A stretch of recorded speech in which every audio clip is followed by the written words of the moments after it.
Chapter 3. Dual Mind. 1. Many of the Western world look at duality instead of to the one mind or principle. That scatters the forces, and one is not able to hold his mind in accord as when he sees but the one force or one principle, and himself and all things as integral parts of the one. 2. Behold, our God is one, say the scriptures, and it is only in the preservation of this fundamental truth that man lives in harmony with his own nature.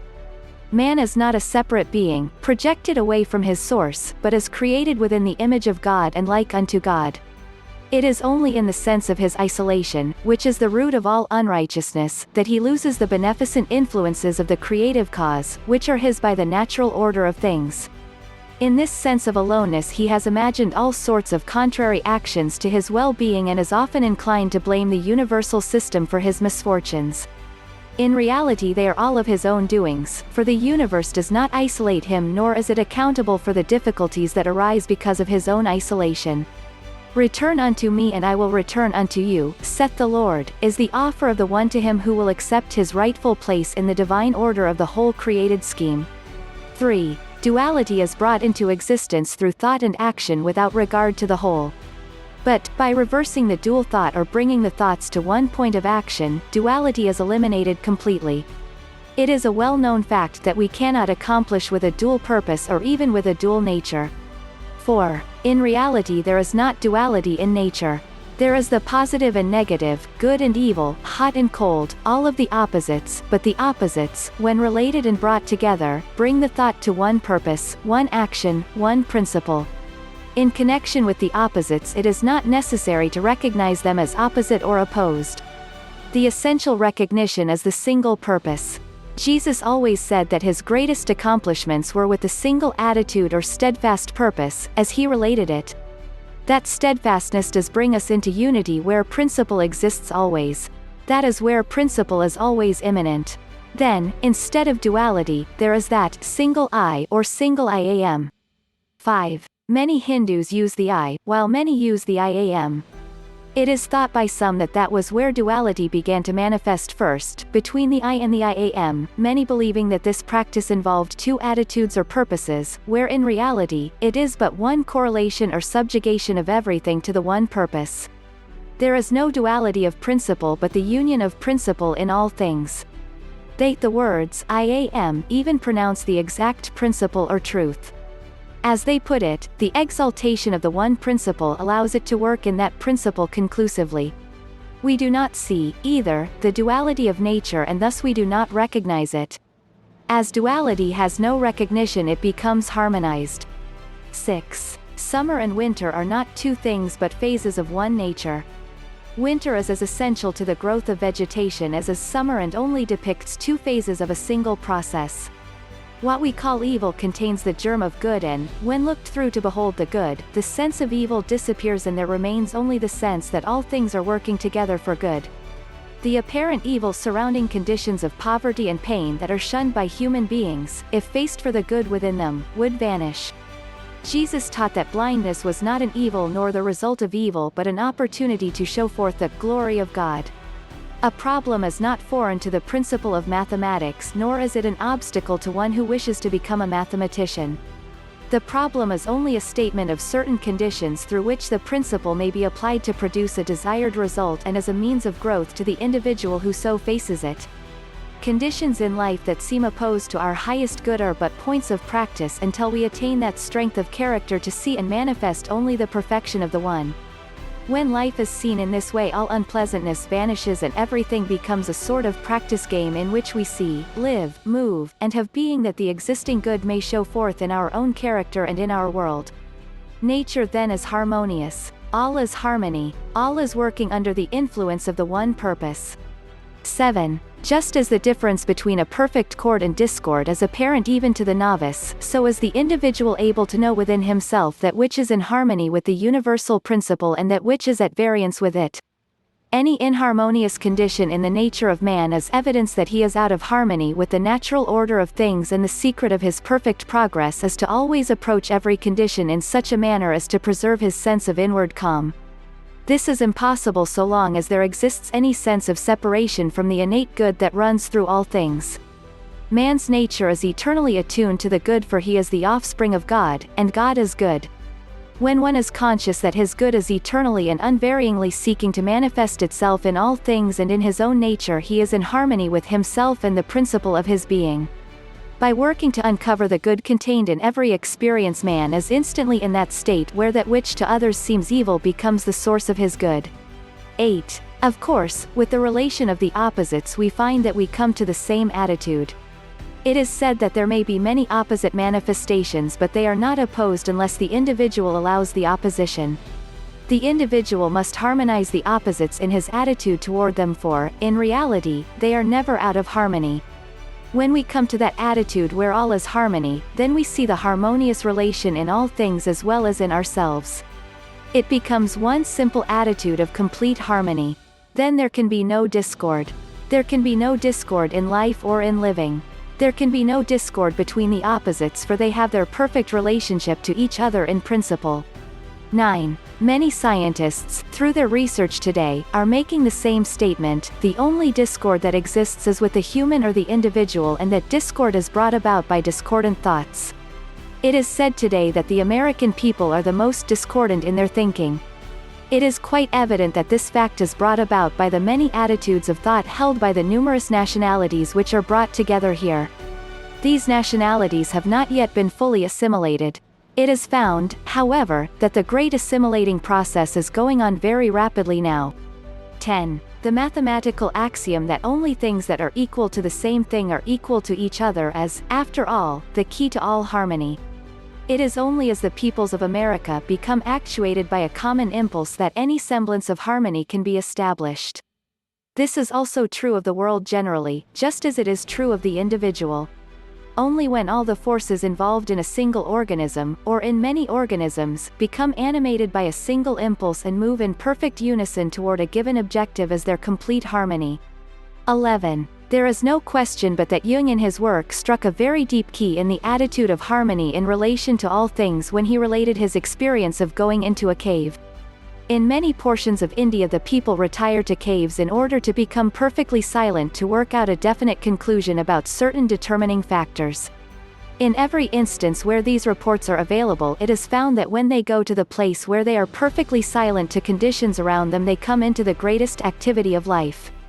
They see further as they project their vision further. They see completely through the material or physical to what they say is that perfect condition wherein all activity is harmonious.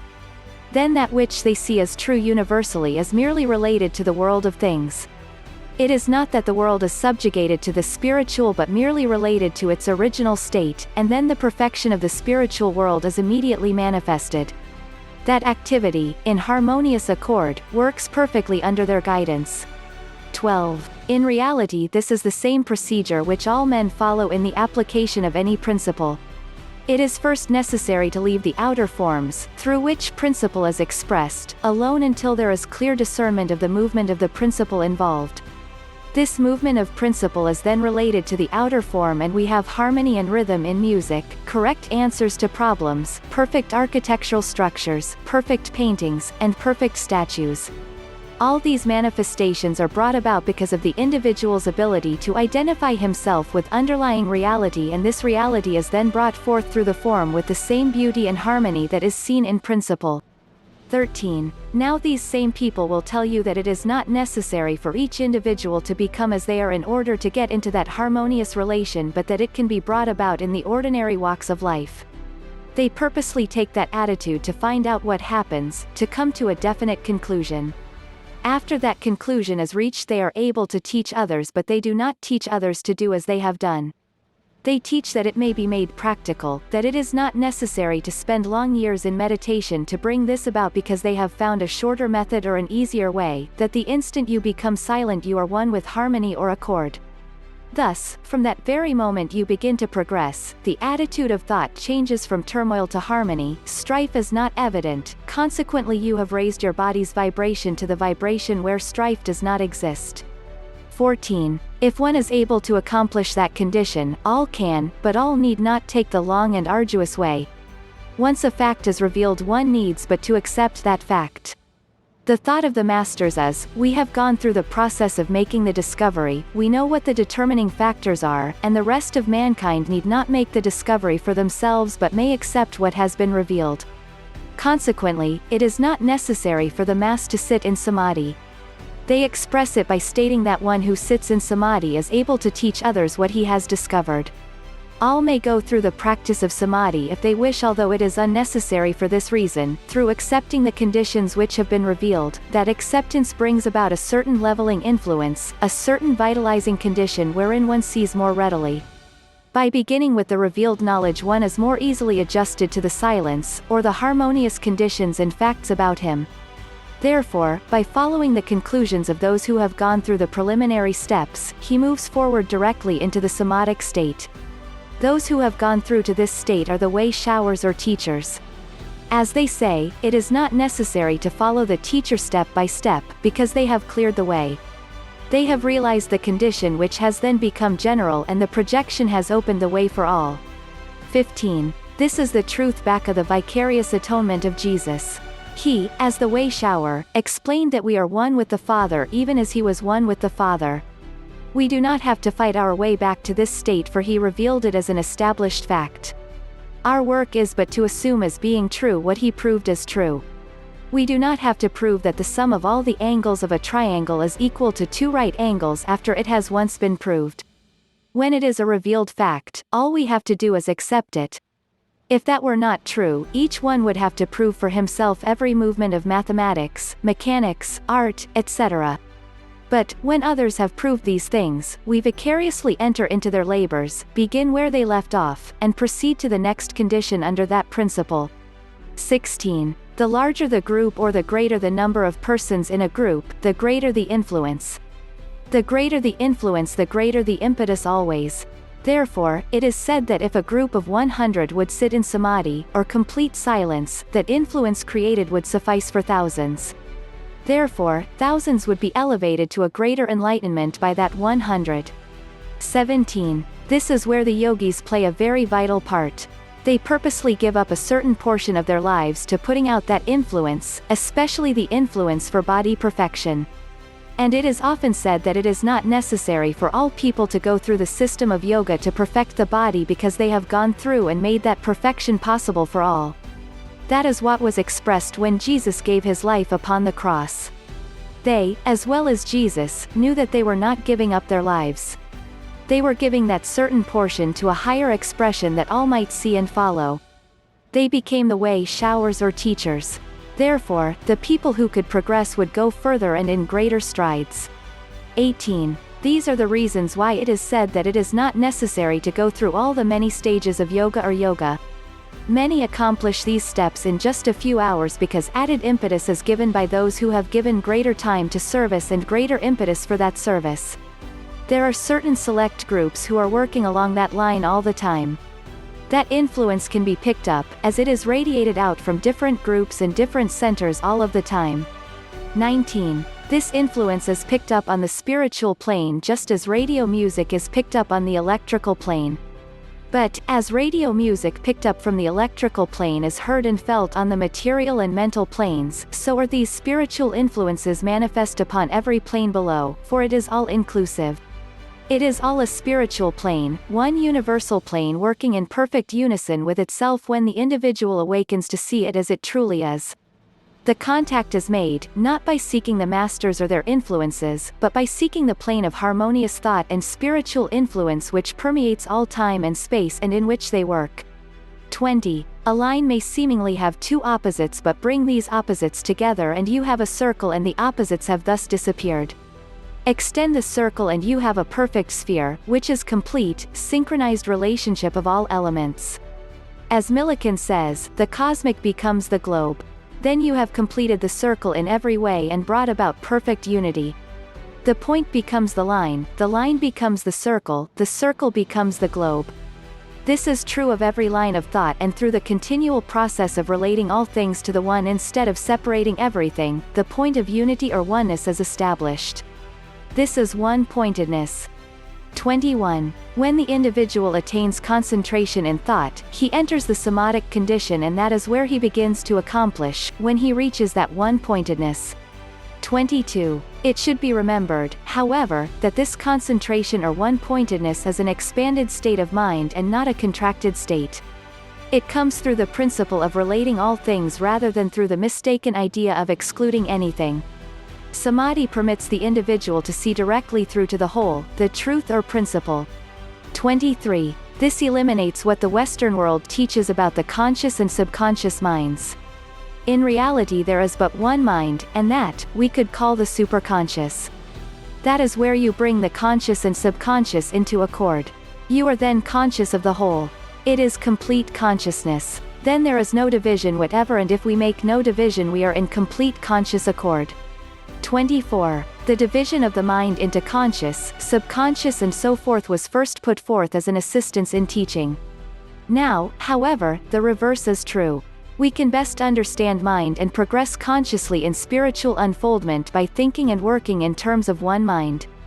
The divisions were a part of the teaching of symbolism now past.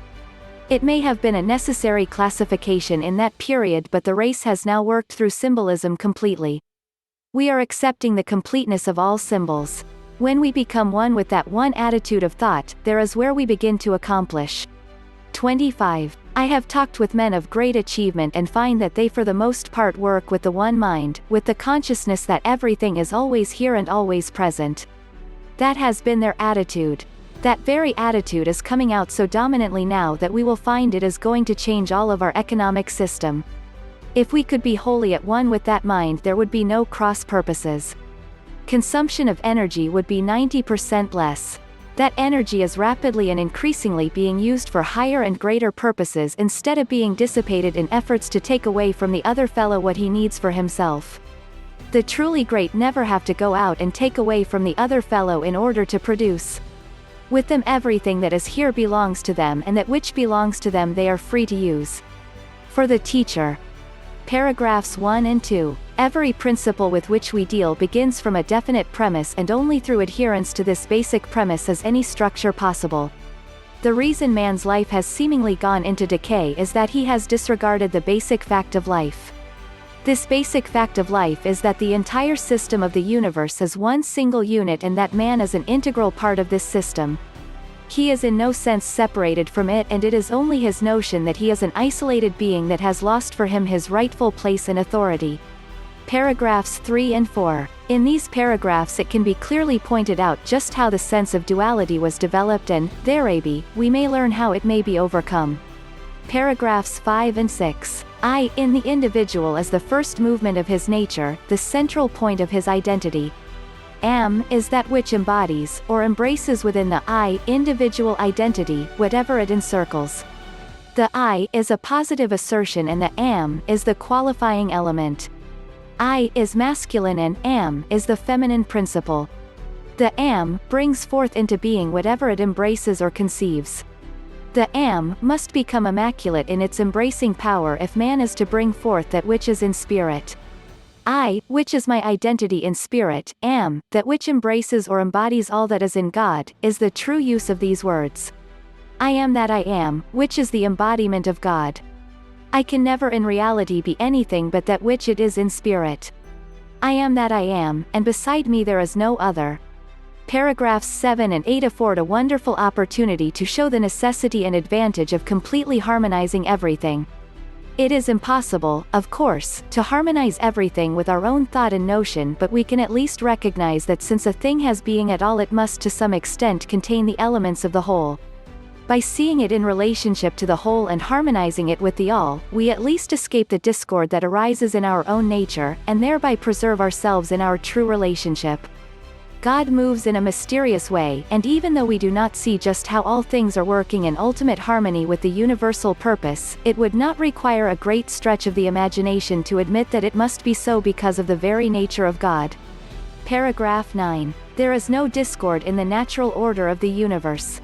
All discord is our reaction to that which we imagine to be wrong or out of its rightful place. It is only to the degree that we are not in tune with things as they are in fact that there is discord in our own nature. Discord is not without, it is within our own nature. To prevent this discord we must harmonize with the spiritual reality back of all appearances. The mixed thought of America is only symbolic of the mixed thought of the individual American mind, and all will be harmonized as we progress toward a common goal. Paragraph 10. Illustrative of paragraph 9. Paragraphs 11 and 12 show clearly how harmony may be established. All who achieve let the world's thinking and doing alone and concern themselves with what ought to be done. Paragraphs 13, 14 and 15 point out clearly the shortcut to spiritual attainment and should be made clear enough to forever free the individual student from the idea that he must do a lot of overcoming before he can reach his spiritual estate. He must accept his spiritual estate as has been revealed by every illumined teacher since the beginning of time, and this illumined state is in itself the overcoming. Paragraphs 16 and 17 afford an excellent opportunity to point out the value of individual and group meditation upon spiritual things. This is the real groundwork of any center or class movement, and to neglect it is to lose sight of the most potent force in the building of a spiritual ministry and individual power for accomplishing the tasks of everyday life. Paragraphs 18 and 19 are illustrative of the same facts brought out in paragraphs 13, 14 and 15. Paragraphs 20 and 21 are illustrative of the principle of harmonization and can be exemplified profitably. Paragraph 22. This paragraph should forever free the student from the idea that concentration is a state of mental fixity or focusing the mind on thoughts, ideas, pictures, or objects. Concentration is that expanded state of mind to take in the oneness of all things rather than an attempt to exclude anything from the thought. It is a process of relating all things to the source. Paragraphs 23 and 24. The so-called subconscious mind is but a reactionary phase of mind to intellectual thought that has cut off a person from the natural activity of universal thought.